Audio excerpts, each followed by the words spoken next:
Hi friends, welcome to Cook with Arul. இன்னைக்கு நம்ம சேனல்ல பார்க்க போறது ரொம்ப சூப்பரான எல்லாருக்குமே ரொம்ப பிடிச்ச ஒரு சாட் ஐட்டம் தான் பானிபூரி பத்தி பார்க்க போறோம்.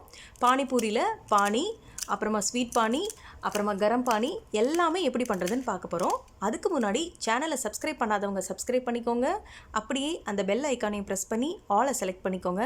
அப்பதான் நாங்க போடுற ஒவ்வொரு வீடியோவும் உங்களுக்கு சீக்கிரமா வந்து சேரும். வாங்க இப்போ வீடியோக்குள்ள போலாம்.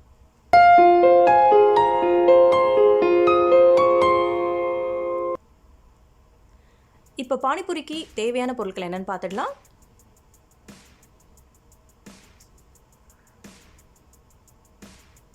இப்போ ஃபஸ்ட்டு நம்ம பூரி பண்ண போகிறோம். அதுக்கு 1 கப் ரவை, 2 டேபிள் ஸ்பூன் மைதா, தேவையான அளவு உப்பு சேர்த்து கொஞ்சம் கொஞ்சமாக தண்ணி சேர்த்து நம்ம பிசைய போகிறோம். தண்ணியை வந்து நம்ம கொஞ்சம் கொஞ்சமாக சேர்த்துக்கணும். ஒரேடியாக நம்ம தண்ணி சேர்த்துட்டோன்னா இது வந்து கட்டி பிடிச்சிடும். அதனால் கொஞ்சம் கொஞ்சமாக தண்ணி சேர்த்து நல்லா பிசைஞ்சு விடுங்க. ரவை வந்து ரொம்ப தண்ணி குடிக்கும். அதனால் அதை வந்து நம்ம எவ்வளோ தண்ணி வேணாலும் ஆட் பண்ணிக்கலாம். தண்ணியில் எந்த ரெஸ்ட்ரிக்ஷனும் இல்லை. ஃபஸ்ட்டு நமக்கு தெரியும் ரவை வந்து எப்படி இருக்கும் அப்படின்னு, கொரன்னு இருக்கும். நம்ம தண்ணி சேர்த்து பிசைய அது ஒரு மாவு ஃபீலுக்கு வரும். ஸோ நல்லா சப்பாத்திக்கு நம்ம எப்படி மாவு பிசைவோமோ அந்த மாதிரி நல்லா பிசைஞ்சு எடுத்துக்கணும். அப்போ தான் இந்த பூரி வந்து நம்மளுக்கு மொறுன்னு வரும். நல்லா நீட் பண்ணி பிசைங்க. அப்புறம் இந்த மாவை வந்து நம்ம ஈரமாகவே மெயின்டைன் பண்ணணும். அது சீக்கிரம் காஞ்சிடும். ஸோ ரவையில் இருக்க அந்த தண்ணி வந்து ட்ரை ஆகிட்டே இருக்கும். அதனால் நம்ம நல்லா பிசைஞ்சு பாருங்கள். இப்போ நான் ஒரு விரல் வைக்கிறேன். அது ப்ரெஸ் ஆகிற அளவுக்கு அது ஈரமாக இருந்தால் போதும். இப்போ இது மேலே ஒரு ஈரமான டவலை வச்சு நம்ம கவர் பண்ணி ஒரு 30 மினிட்ஸ் அப்படியே வச்சிடலாம்.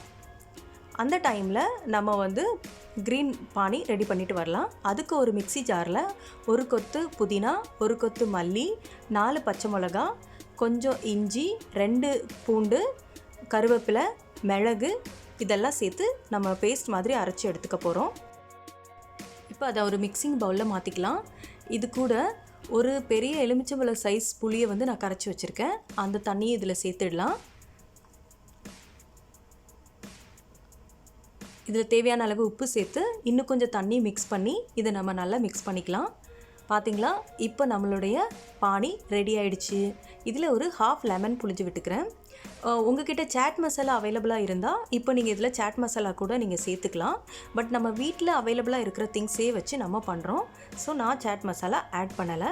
ஸோ ரொம்ப ஹெல்தியான பானி இது. இப்போ வாங்க நம்ம ஸ்வீட் சட்னி எப்படி பண்ணுறதுன்னு பார்க்கலாம். அதுக்கு ஒரு பேனை சூடு பண்ணி அதில் ஒரு எலுமிச்சம்பழ சைஸ் புளியை கரைச்சி ஊற்றிருக்கேன். அது கூடவே ஒரு 10 டேட்ஸை வந்து நான் ஊற வச்சு எடுத்து வச்சுருக்கேன். அதையும் சேர்த்துக்கோங்க. கொஞ்சம் வெல்லம், 1 டீஸ்பூன் சில்லி பவுடர், தேவையான அளவு உப்பு, 1 டீஸ்பூன் கரம் மசாலா சேர்த்து இது நல்லா கொதிக்க விட்டுடலாம். இதில் கூட நம்ம சாட் மசாலா ஆட் பண்ணோன்னா அந்த இன்னும் கொஞ்சம் டேஸ்ட்டாக இருக்கும். நல்ல பானிபூரி ஃபீல் வரும். பட் நம்ம வீட்டில் இருக்க திங்ஸை வச்சே நம்ம பண்ணலாம். இப்போ இதை நல்லா கொதிச்சதுக்கப்புறம் கொஞ்சம் நேரம் ஆற விட்டுடலாம். இது ஆறினதுக்கப்புறம் ஒரு மிக்ஸி ஜாருக்கு மாற்றி இதை நல்லா நம்ம பேஸ்ட் மாதிரி அரைச்சி எடுத்துக்க போகிறோம்.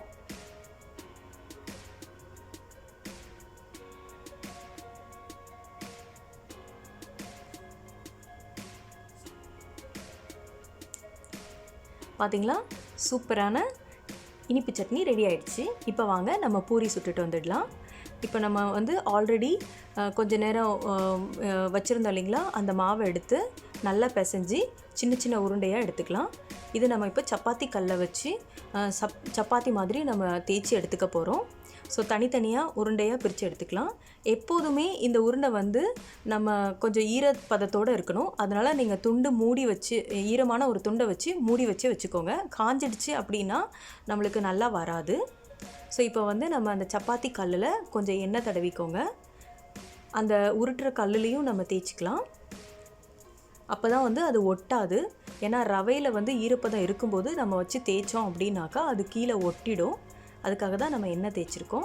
இப்போ சப்பாத்தி மாதிரி நல்லா மெல்லிசாக உருட்டிக்கோங்க. ரொம்ப தின்னாகவும் இல்லாமல் ரொம்ப திக்காகவும் இல்லாமல் இந்த மாதிரி கொஞ்சம் மீடியமான சைஸ் வர்ற வரைக்கும் உருட்டிட்டு அதில் ஒரு சின்ன கப்பு வச்சு இந்த மாதிரி சின்ன சின்னதாக நம்ம கட் பண்ணி எடுத்துக்கலாம். உங்களுக்கு எந்த சைஸில் வேணுமோ அது மாதிரி நீங்கள் கட் பண்ணிக்கலாம். இப்போ நான் வந்து ஒரு டம்ளர் வச்சு அதுக்கு ஏற்றப்பில் கட் பண்ணி எடுத்துக்கிட்டேன். இதே மாதிரி மீதம் இருக்க எல்லா உருண்டையும் உருட்டி நம்ம சின்ன சின்னதாக இந்த மாதிரி கட் பண்ணி எடுத்து வச்சுக்க போகிறோம். பார்த்திங்களா, இந்த சைஸில் இருந்தால் போதும். இப்போ இதை நம்ம ஒரு கடாயில் எண்ணெய் வச்சு, எண்ணெய் வந்து நல்லா ஹை ஹீட்டில் இருக்கணும். அப்போ தான் வந்து இது பொங்கி வரும். இந்த மாதிரி உள்ளே போட்ட உடனேயே கொஞ்சம் ப்ரெஸ் பண்ணோன்னா அதுவே பொஃப்னு எந்திரிச்சு வந்துடும். இது நம்ம வந்து அந்த உருட்டி வச்சுருக்கிற அந்த மாவை வந்து நம்ம காய விட்டுட்டோம் அப்படின்னாக்கா இந்த மாதிரி எலும்பி வராது. ஸோ நம்ம டைம் வேஸ்ட் பண்ணாமல் உருட்டின உடனேயே நம்ம எண்ணெயில் போட்டு எடுக்கணும். ஸோ இப்போ ஒரு டைமில் அட்லீஸ்ட் ஒரு 3-4 போடலாம். நம்ம உள்ளே போடும்போது நல்லா ஹை ஹீட்டில் இருக்கணும். கொஞ்சம் நேரம் ஆனதுக்கப்புறமா அது எலும்பி வந்ததுக்கப்புறமா நம்ம மீடியம் ஹீட்டுக்கு அடுப்பை வந்து குறைச்சி வச்சுக்கணும். அப்படி இல்லைன்னா இது வந்து சீக்கிரமாக பொரிஞ்சிடும், சீக்கிரமாக வந்து கரிஞ்சிடும். அதனால தான் இப்போ பாருங்கள் நல்லா எலும்பி வந்துடுச்சு. நான் ஆல்மோஸ்ட் ஒரு டைமில் ஒரு 4 இது போட முடியும். ரொம்ப அதிகமாக போட்டிங்கன்னா ஃபஸ்ட்டு போட்டது ரொம்ப கருகிடும். அதனால் கேர்ஃபுல்லாக போடுங்க. இப்போ நம்ம இதை திருப்பி போட்டுக்கலாம். ஒரு சைடு நல்லா பொன்னிறமாக வறுந்து வந்திருக்கும்.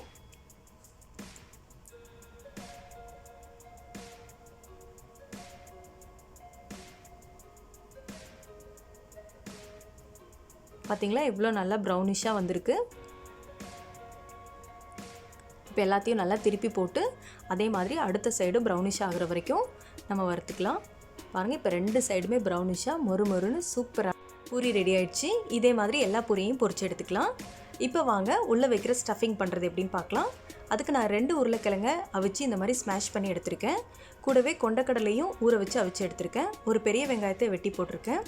கொஞ்சம் மல்லித்தழை, கரம் மசாலா 1 ஸ்பூன், உப்பு தேவையான அளவு, மிளகாய்த்தூள் உங்கள் காரத்துக்கு ஏற்றாப்புல சேர்த்துக்கோங்க. இப்போ இது எல்லாத்தையும் நல்லா மிக்ஸ் பண்ணிக்கலாம். எல்லாமே ஆல்ரெடி லைக் உருளைக்கிழங்கு, கொண்டக்கடலைலாம் நம்ம வேக வச்சு தான் வச்சுருக்கோம்.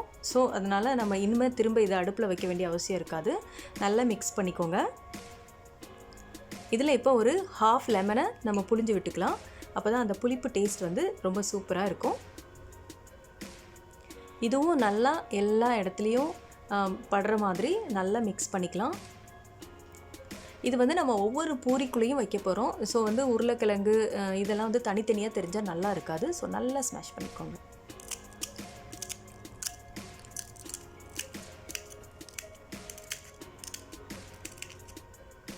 இப்போ வாங்க நம்ம செட் பண்ணலாம். பூரி எடுத்துக்கோங்க, உடச்சிக்கோங்க. இப்போ உள்ள ஸ்டஃப் வச்சாச்சு, ஸ்வீட் சட்னி வச்சாச்சு, பானி ஊற்றியாச்சு. வாவ், பார்க்கவே சூப்பரான பானிபூரி ரெடி ஆகிடுச்சு.